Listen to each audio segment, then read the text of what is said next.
So my job really is to provide the introduction of the kind of context of young people growing up in today's world, which is a very different world from the world that we're actually adapted to live in. And we'll say a bit more about that in a second. So this is what I'm going to be covering in the next 50 minutes or so. Typical teenage development and what that looks like. A developmental and normalising approach to mental health problems in young people. Common mental health problems in young people, and the questions to ask young people when you first meet with them and they're expressing difficult thoughts and feelings. And then first line treatments that you can signpost them to if that is relevant and appropriate. But first of all, hands up, who would swap places with a teenager today?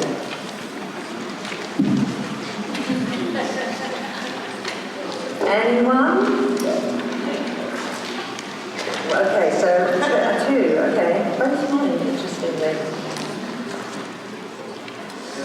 But most of you wouldn't want to, right? Why not? Because it's horrible. Why is it horrible?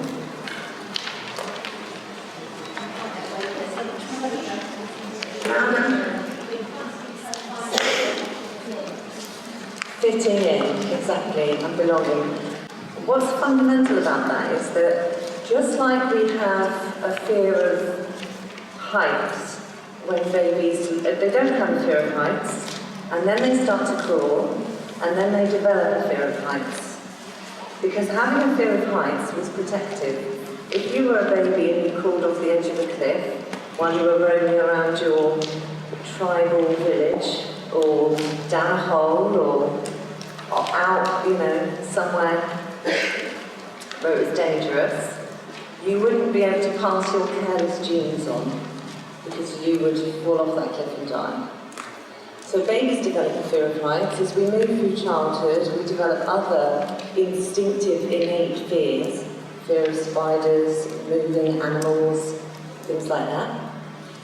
Teenagers leave their families because they need to widen the gene pool, etc., and go beyond their family tribe to develop tribes of their own. It is fundamental that you are part of a tribe, because if you were walking around the savannah on your own, you would be dead.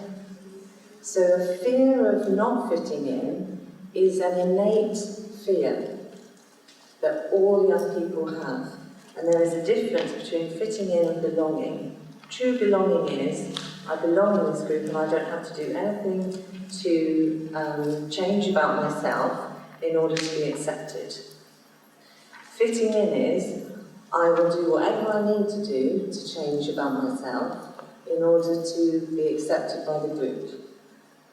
Which means that you're not being your true self, and if you were to show your true self to the group, you might still be rejected. And we know there's loads of research done on young people that when they're asked a question on their own, they will give an opinion, a response like, what's your favourite band, for example, and they give one answer, and then they're asked the same question in a group, and they change their minds to fit the answer of the group. It's all subconscious, it's all innate, and it's all about not being accepted. So they do what they can to fit in and be accepted. But just think back to your own teenage years. Your need for belonging and acceptance among your peers. The intensity of the crushes that you had and interests in your idols. The absolute excruciating self-consciousness, just leaving the house, and the physical awkwardness of this body that seems to kind of get out of control with its growth and development. Intense and rapid mood swings, arguments with parents, teachers, risk-taking, the feelings of social isolation when you weren't included. I mean, we still, as adults, you could sometimes feel that. And just think back to the things that you did between the ages of 13 and, say, 20 for the very first time. It's probably a surge in things I did for the very first time, and maybe it kind of plateaus off and goes up a bit. I did change a tyre on my bike the other day, and that was something I'd done for the very first time, but it's not very exciting. Thriving is not inevitable. We adolescents face very unique pressures. They're trying to figure out who they are, what group do they belong to, what tribe do they belong to, as they transform into adults. Behaviour that emerges during adolescence is fundamental to becoming an adult. So things like risk-taking, seeking out new experiences, testing boundaries, are all part of healthy typical development. But so too are intense self-consciousness, fear of social rejection and isolation, and fear of failure. So whether it's related to self or school or friends and family, the uncertainty and challenges that young people experience can sometimes be overwhelming. And we're currently living in a world that young people don't know how long it's going to last for. We're currently living in the context of a global pandemic, which is really frightening for young people, and they've probably got off the worst in terms of what we expected them to do. We expected them to stay at home, not mix with their peers, be isolated. And I think what we're seeing in terms of the surge in demand is the consequences of how they were treated during the pandemic.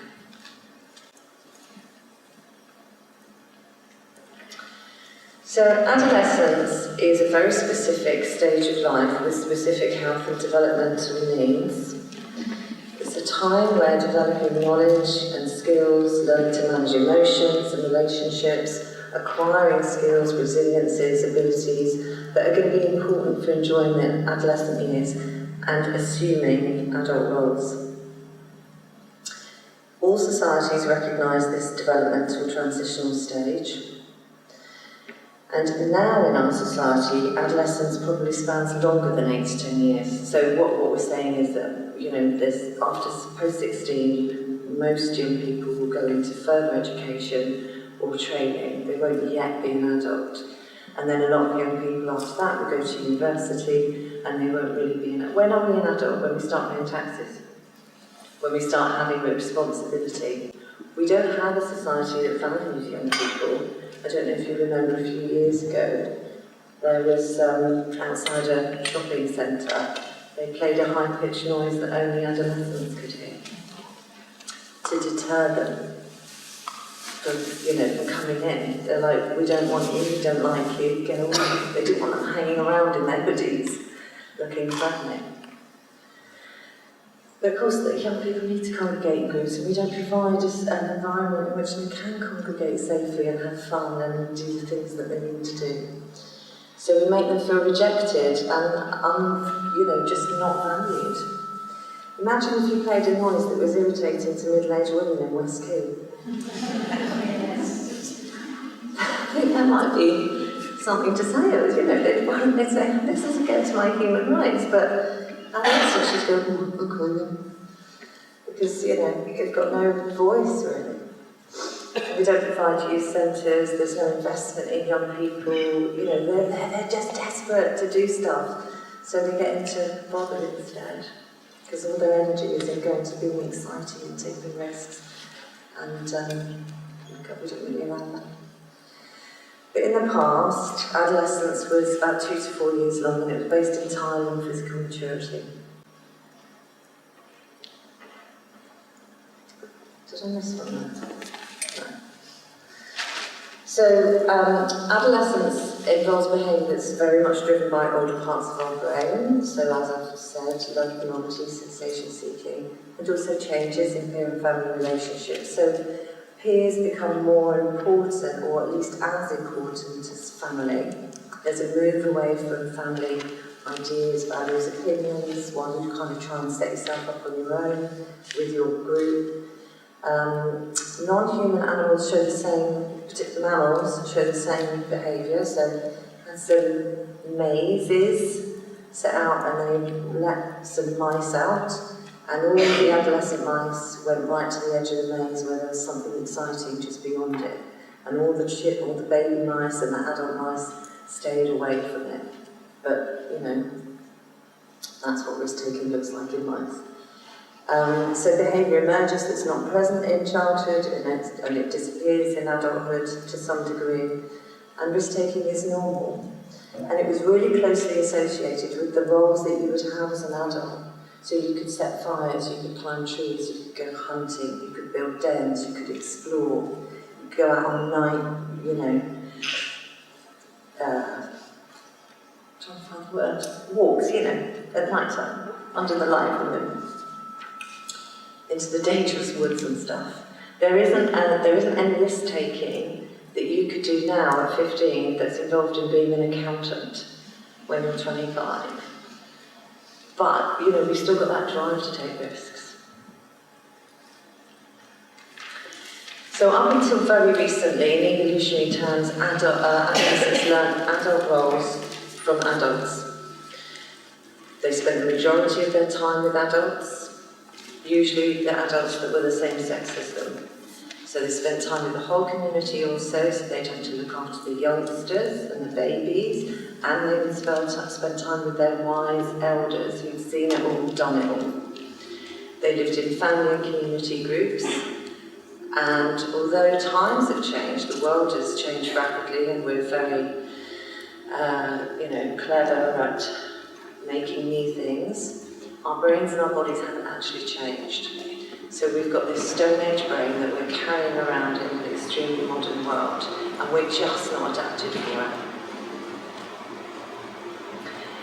So since we've probably had formal education, so in about the last 100, 150 years, we've put all adolescents together in the same age groups, and they are their influences. Adults are no longer there, and it's really scary as a parent when you start to see your child becoming more strongly influenced by their peers than by the adults around them.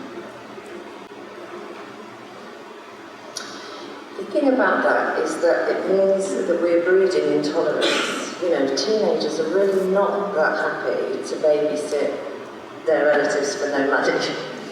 They're not that happy to do stuff around the house. They're not, you know, they just don't. And they don't like old people either. They see them as being, you know, annoying and getting in the way. And so we breed intolerance by putting young people all together instead of giving them the breadth of humanity to experience. So just a bit about the evolution of the brain, which I've already sort of gone through. So the red bit is our reptilian brain. It regulates hunger, temperature. We don't lose what's good for us. We don't lose what still works. So we've still got this reptilian brain. Then we've got the mammalian brain, which was about sharing, attachment systems, emotional bonds, security and safety through attachment.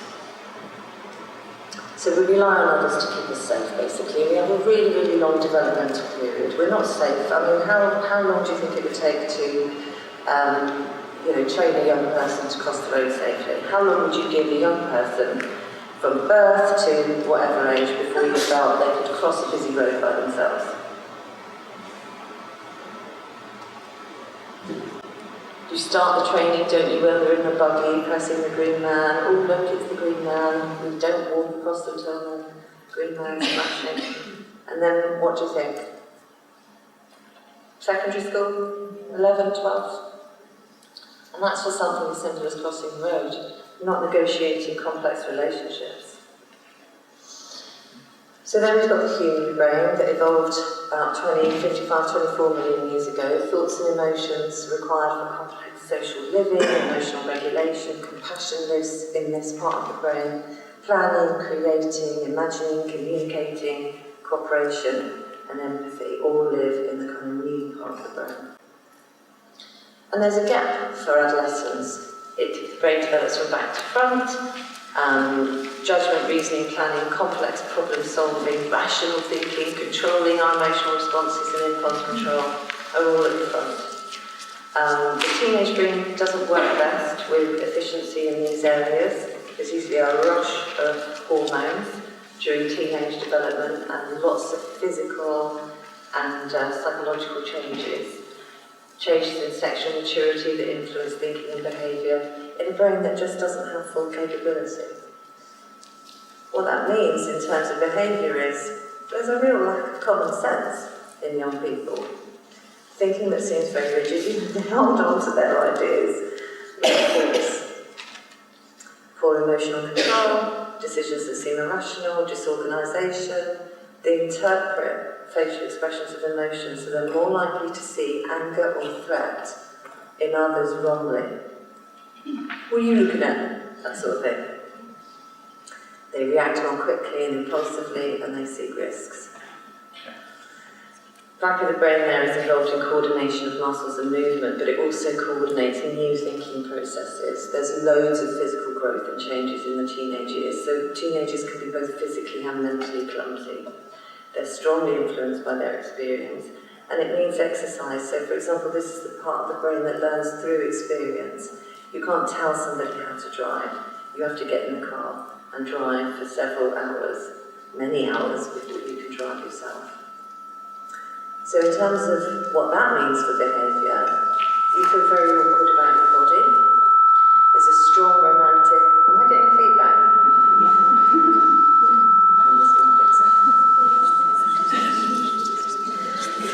There's a strong romantic and sexual drive, but with a reduced and immature ability to regulate it. High expectations of self, but little self-confidence, and a tendency to return to things like tantrums, being very inflexible, strong desire, as we talked about, to join groups that create a sense of belonging but might have a negative influence.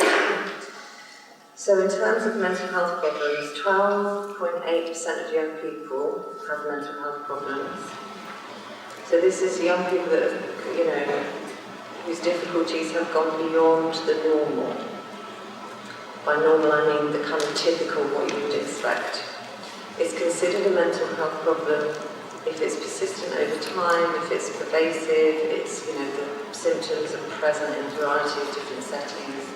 It causes significant impairment in relationships, education, work, and it's unexplained or disproportionate, so that the symptoms can't be readily explained by circumstances.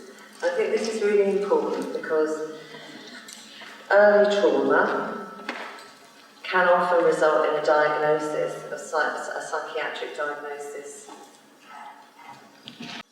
The human condition, though, is that it's the same for everybody. We all suffer, and we all suffer whether we're young or old or in between.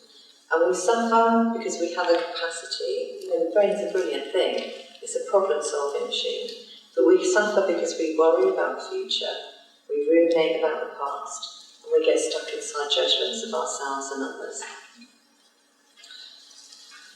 What we see in young people aren't discrete mental health problems like a specific phobia or agoraphobia or low mood without anxiety. We see emotional dysregulation, high levels of stress, inability to manage thoughts and feelings, a poor sense of belonging, over-identification with certain mental health diagnoses. I know that at the moment, and probably for the last year or so, young people that I've seen have been very interested in a diagnosis of borderline personality disorder and depression, eating difficulties, tics. There was a surge in referrals for tics, and we discovered that that was to do with TikTok being, well, it may not be to do with TikTok. Anecdotally, there was a sort of correlation between the number of people on TikTok with Tourette's who were content creators and the number of people being referred for tics to camps. Young people are hugely suggestible because they're trying to figure out, where's my tribe, who do I belong with? And rather than the people around them, this now, because of social media, extends to a global community. And we're bombarded with messages, so we're told from the outside that we've got to be happy, that we've got to be successful, that everyone else is happy all the time, and they certainly look it, don't they? On Instagram and social media. If you're sad, people will say cheer up. If you're worried, don't worry. If you're angry, calm down. I've never known you calm down at work with anybody who's angry. And if you say, I'm not, oh, don't worry, you'll get over it.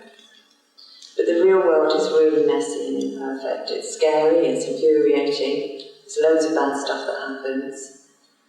There is failure, there is disappointment, there is rejection, and that's normal. So the kind of bad stuff, and this is just typical bad stuff, this isn't unusual bad stuff.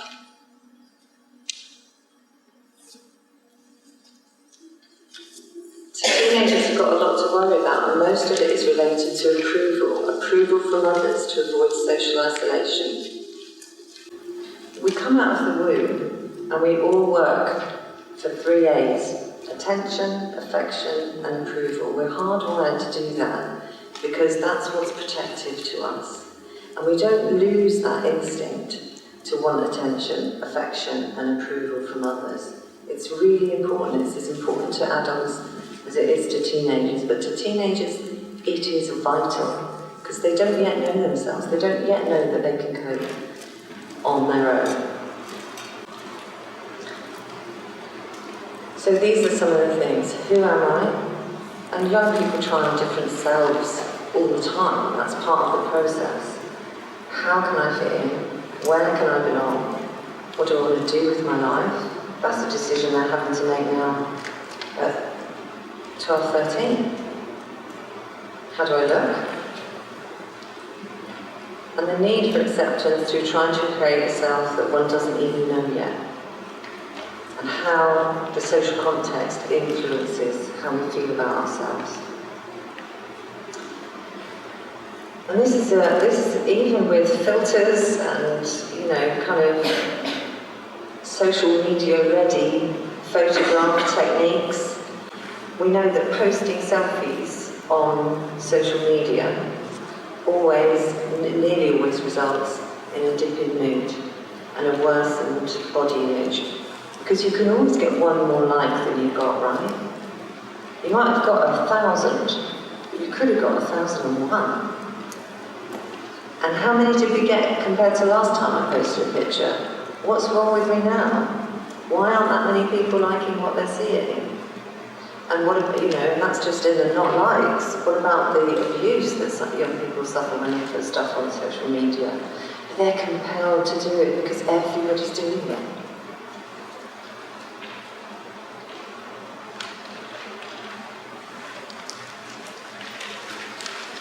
So a lot of the stuff that young people get trapped in is the thoughts that they have about themselves, and the common story is, I'm not good enough.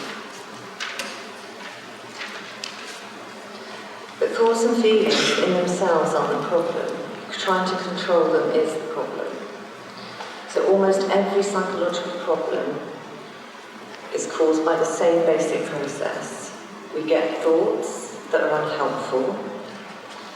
We believe them because, after all, we've taught, it's come from my own brain, so it must be true. We try to control them, and we do less of the things that we care about. So we become withdrawn and we avoid. And because we do less of what matters, we create an unhelpful cycle and life that becomes limiting and unsatisfying. So I just want to appeal to the medical profession out there that instead of pathologising what young people are going through, we need to kind of regard it as normal. They are psychologically normal processes that have developed into causing suffering and influencing behaviour that further causes suffering. Young people really like labels. It helps them to define an identity that they're in the process of discovering. But labels influence ways of behaving that reinforce the label, which influences the behaviour, that reinforces the label. Suicide is a problem of not wanting to feel. It's the ultimate in trying to control despair, distress. We have a very clever problem-solving brain, We treat our emotions as if they're problems to be solved, but they're experiences to be had. Very often it's because they're telling us we care about something. But because we have this problem-solving brain, and we know about the word suicide, and we are, we've all been exposed to the idea that people take their own lives through suicide, we kind of have a thought about suicide, and then we think, I'm suicidal. And it's your problem-solving brain trying to solve the problems of feeling. So questions to ask young people, if you're working with young people who are expressing difficult thoughts and emotions, what are you seeking help with? How's it affecting you? What kind of thoughts and feelings are connected with this? What do you do when you feel like this? What have you tried so far? And look specifically for efforts to avoid or get rid of unwanted thoughts and feelings. Have you ever hurt yourself or thought about hurting yourself? How long have things been like this? Do you have someone that you feel safe with, that you can talk to? And what would need to change for you to feel better? And what you're looking for there is a kind of readiness to change, and an understanding that, anything that we do in camps, whatever treatment we provide, we are trying to skill up young people to cope with difficult thoughts and feelings, which are normal. We all have them. We all have a not good enough story at some level. For some of us, it doesn't get in the way of our lives, and for others of us, it really gets in the way. And what we try to teach young people is you don't have to believe the things that your mind is a threat detection machine. It's looking for ways that you are flawed, imperfect, so that you can do something about it, so that you will be accepted. But you don't have to believe everything that your mind tells you, because you become both the attacked and the attacker when you start, kind of being really harsh on yourself.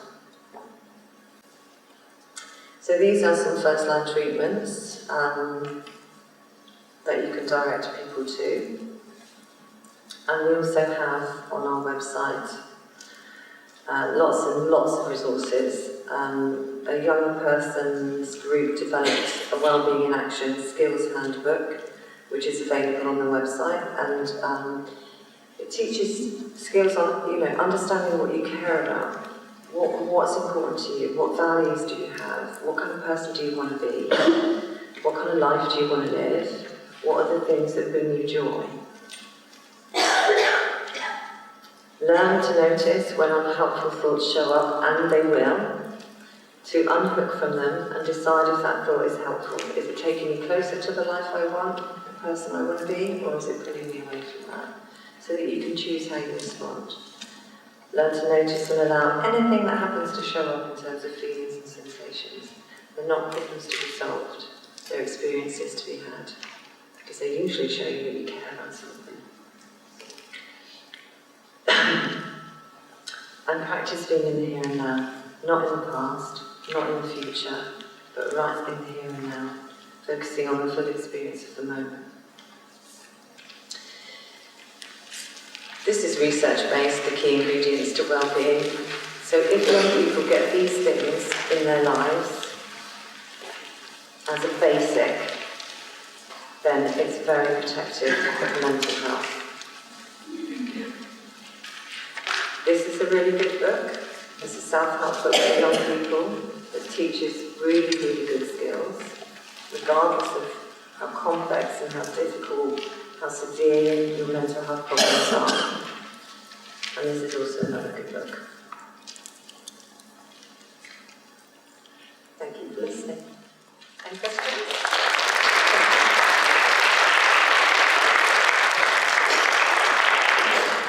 Hi, thank you very much. That was very helpful, very useful.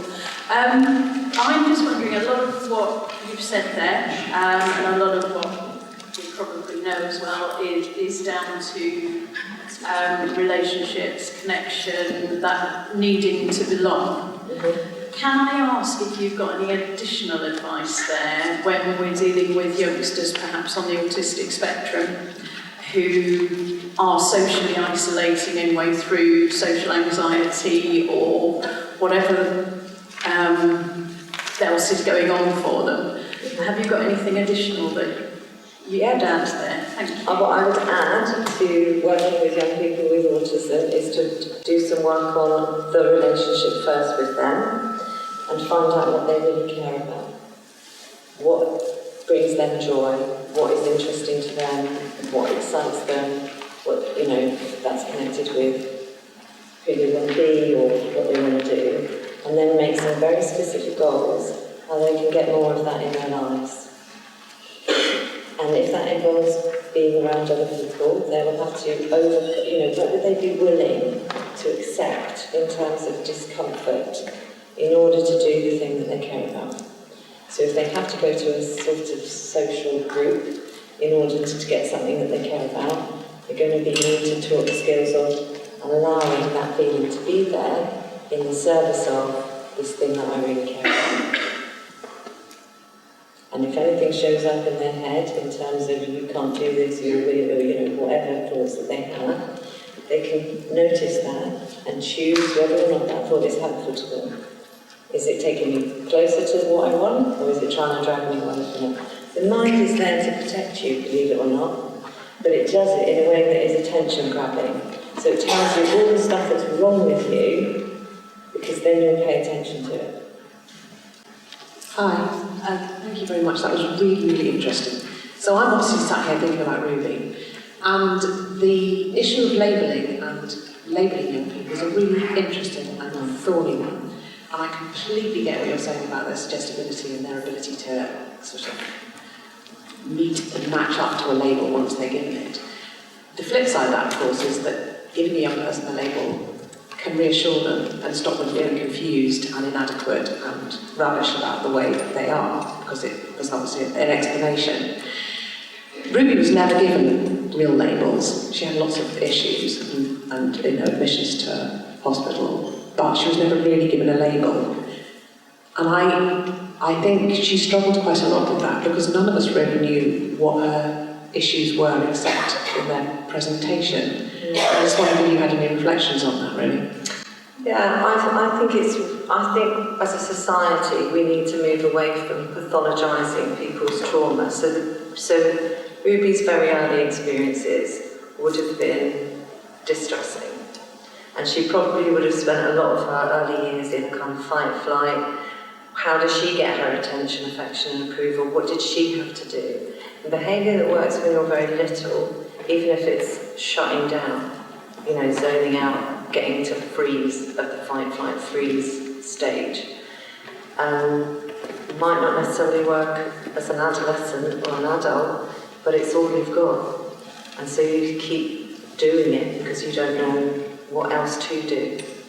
And I think that if we understand trauma, developmental trauma, in a trauma-informed way, rather than in a mental, there's something mentally wrong with you way, I think we would have a better approach to young people, women particularly, with personality. I think it's as a society we've come down through the medical model, and I think we need a more normalising model to understand developmental trauma and its effects on behaviour.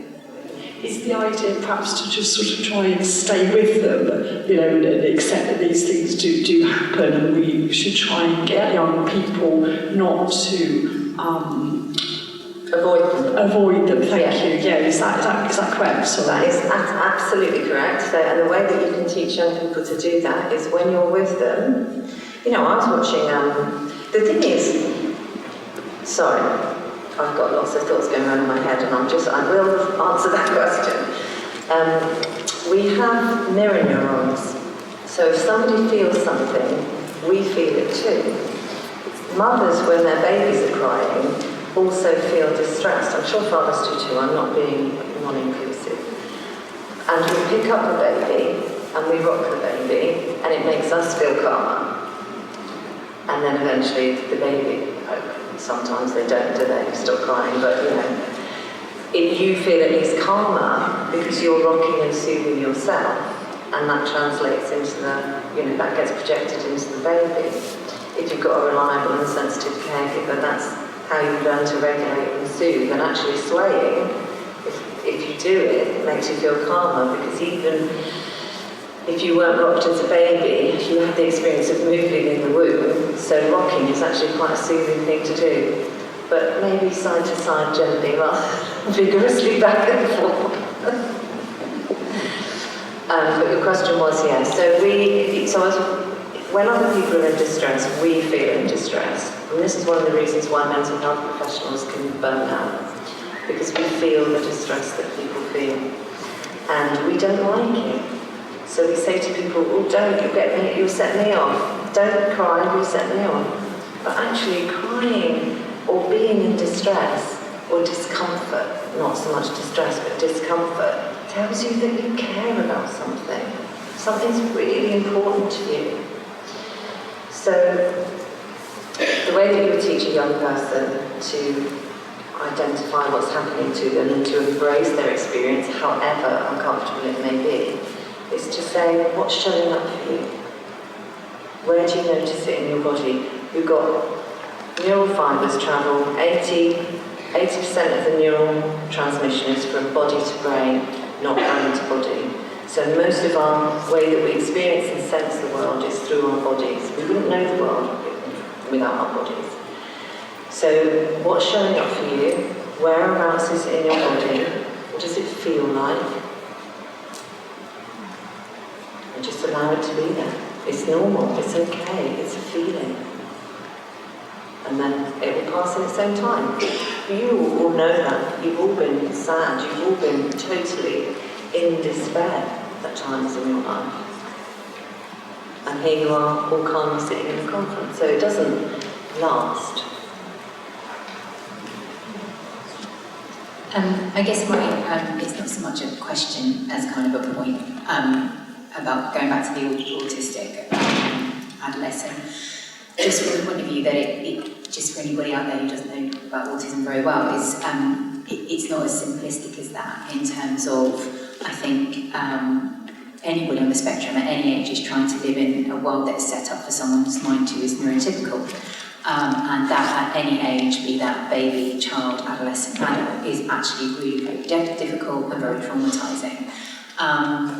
And they're often very rigid-minded thinking, even out of adolescence. So when you get to adolescence and everybody's questioning your beliefs, and to actually fit in would be even more difficult, I think, for an autistic adolescent, because my son likes vacuum cleaners. At the age of 9, nobody questions. People do question, but not in the same way that nobody will in 3 or 4 years' time when he's trying to fit in. And his brain will be telling him something very different to his peers. And given that he's anxious about the world now, I can imagine that's about to implode bigger. So it was just, for everybody listening, I don't think anybody would have made it simplistic, but you do have to think a little bit more outside the box and try and have a little bit more of an understanding, because the world for someone who's on the spectrum is very different to what we perceive the world to be as neurotypical people.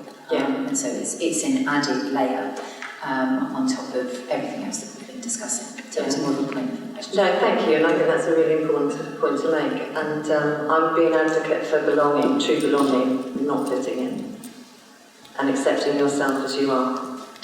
And not trying to change anything about yourself to fit in with what other people think is okay. Thanks, Natalie. Morning. How would you sort of balance between sort of the normalising of psychological processes? Absolutely. However, I have worked with young people who have sort of struggled with that as they don't feel validated. And in a world that is set up to sort of have the labels, and like Mary said, there is a lot of comfort in finding that. So how would you balance sort of getting... So I would validate the feelings, and I would validate the experience that a young person is having. So I suppose I come from a perspective of, we hold, you can hold, we we learn through language. Language is really, really important to us because with every descriptive word, we've got a whole set of connections about what that word means to us. And it can be limiting in that way.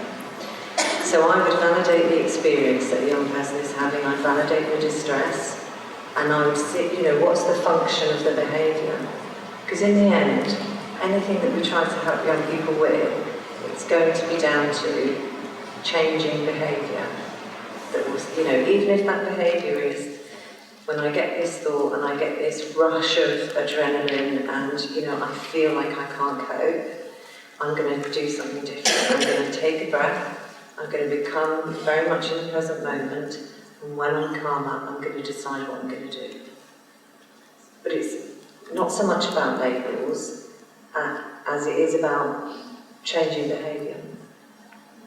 But when that's not quite possible in some circumstances, Sorry. but when that's not quite possible, because of either past trauma or the psychological processes that you do have, how do you then best support that person, and how do you help that person to support themselves? So, particularly with past trauma, but also with things like really severe OCD, every time we have a thought and carry out a behaviour, we strengthen a neural pathway in our brain. There's no way to delete that, there's no way to rub it out, but what you can do is you can create a new pathway by changing the behaviour. So, self-compassion is going to be a very difficult thing for somebody who's got a not good enough story. But the more you practice self-compassion, forgiving yourself for the mistakes you make, being kind to yourself when your internal voice is being very harsh and critical, unhooking from that thought and trying on the idea of self-soothing, self-compassion as a change in behaviour. You don't have to go out and do anything. You can just say, I notice the thought that I am X, and in this moment I'm going to tell myself that I'm okay.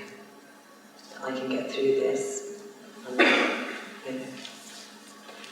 It's difficult for me now, but it won't always be that way.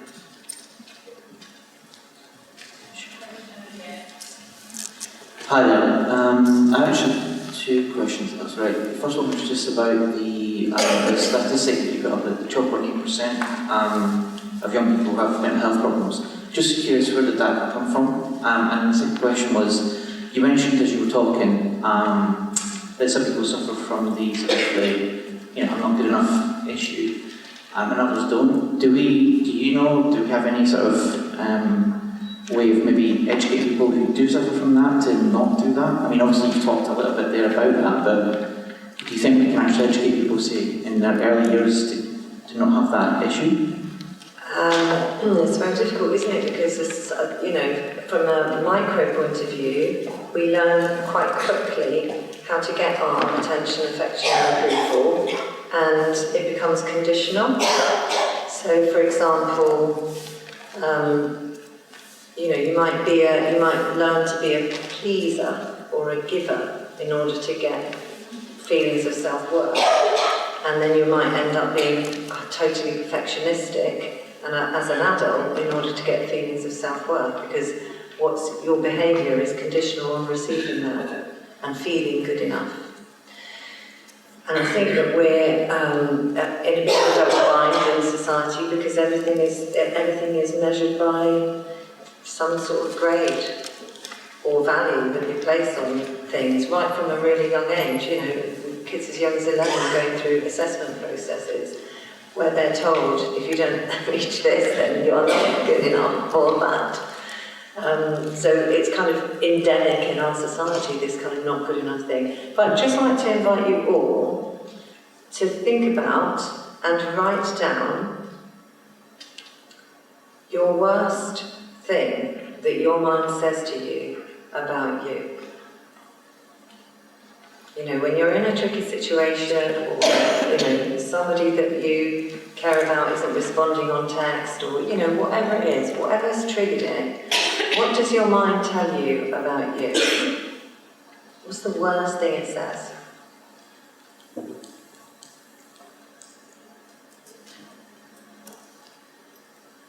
Hands up who has self-critical thoughts.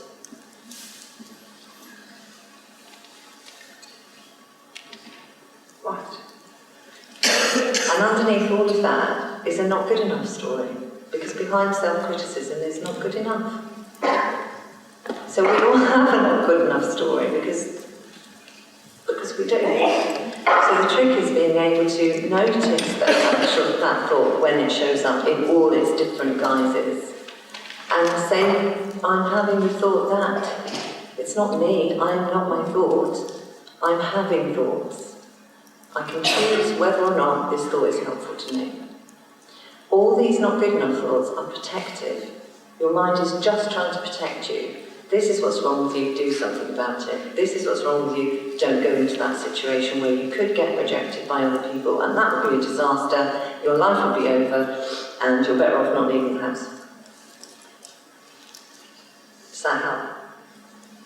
Thank you. The 12.8% probably from Google.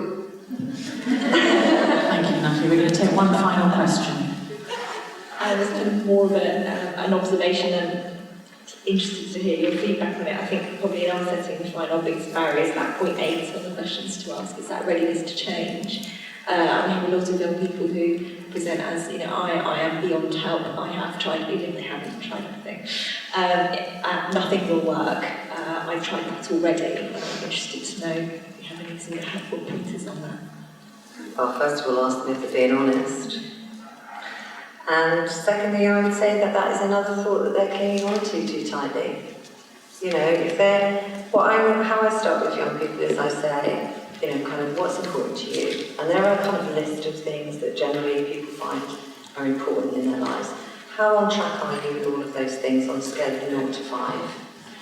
And then none of them are a 5, right? So family, friends, kindness, patience, self-compassion are all things that are important to them. How on track are they with those things? And then how could they get, if they're on a 2.5, what would make it a 3? And then set a goal around what a 3 would look like. And then make it really smart.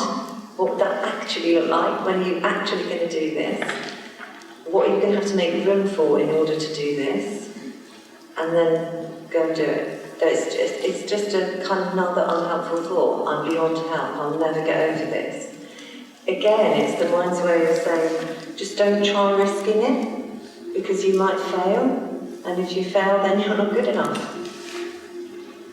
Depression actually is, the kind of inactivity and lethargy that comes with depression is probably evolutionarily protective. Because if you're in the back of the cave, hiding under your tiger skin or whatever it is, and everybody else is foraging out the front and gets killed, you're all right. And eventually, you come out of it. So there must be some sort of protective mechanism. We know that anxiety is protective, but it's just gone, it's just like too much for young people now.